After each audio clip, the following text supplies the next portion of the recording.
బాధేసింది, కలిసేసింది. ఈ ప్రభుత్వం అన్ని జాగ్రత్తలు తీసుకొని గడచిన ప్రభుత్వం చేసిన వ్యవస్థల్ని సర్వనాశనం చేశారు. అవన్నీ బాగు చేసే కార్యక్రమంలో ఇలాంటి సంఘటన జరగడం చాలా బాధిస్తుంది.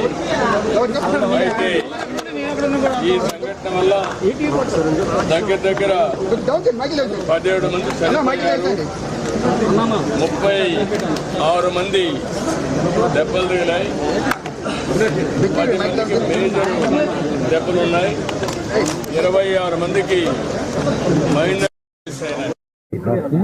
ఇప్పుడే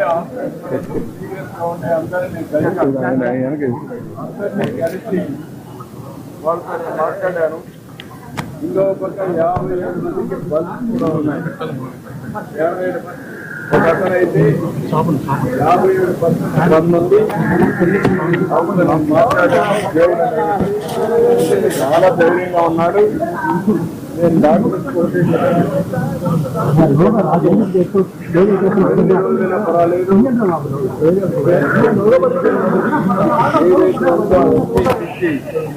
అతను మళ్ళీ నార్మల్ గా రావాలి. దానికి నేను కూడా ఎప్పుడు కూడా బాధ్యత చేస్తాం. ఇంకొక అతనికి 24% ఉన్నాయి, ఇంకొక అతనికి 12% ఉన్నాయి, ఇంకొక అతనికి 10% ఉన్నాయి. నలుగురితో 7 మందితో మాట్లాడాను. ఒక ఆయన షాప్లో ఉన్నాడు, ఆయన కూడా ఇప్పుడు రికవర్ అయ్యాడు, బాగానే ఉన్నాడు. అందరితో మాట్లాడిన తర్వాత డాక్టర్తో కూడా స్పష్టంగా ఆదేశాలు ఇచ్చారు. ఎట్టి పరిస్థితిలో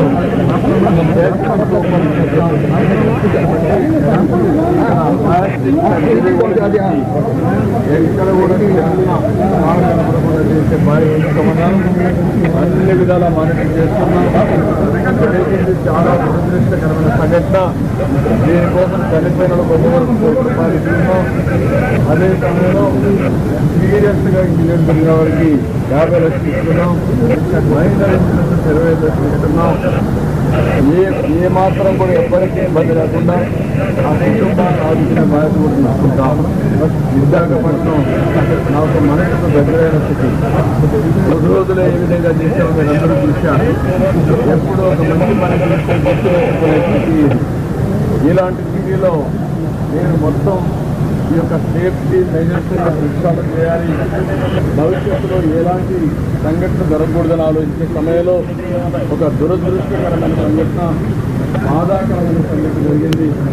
ఏదేమైనా దీన్ని ఇదే చివరిది కావాలని నేను కోరుకుంటున్నా.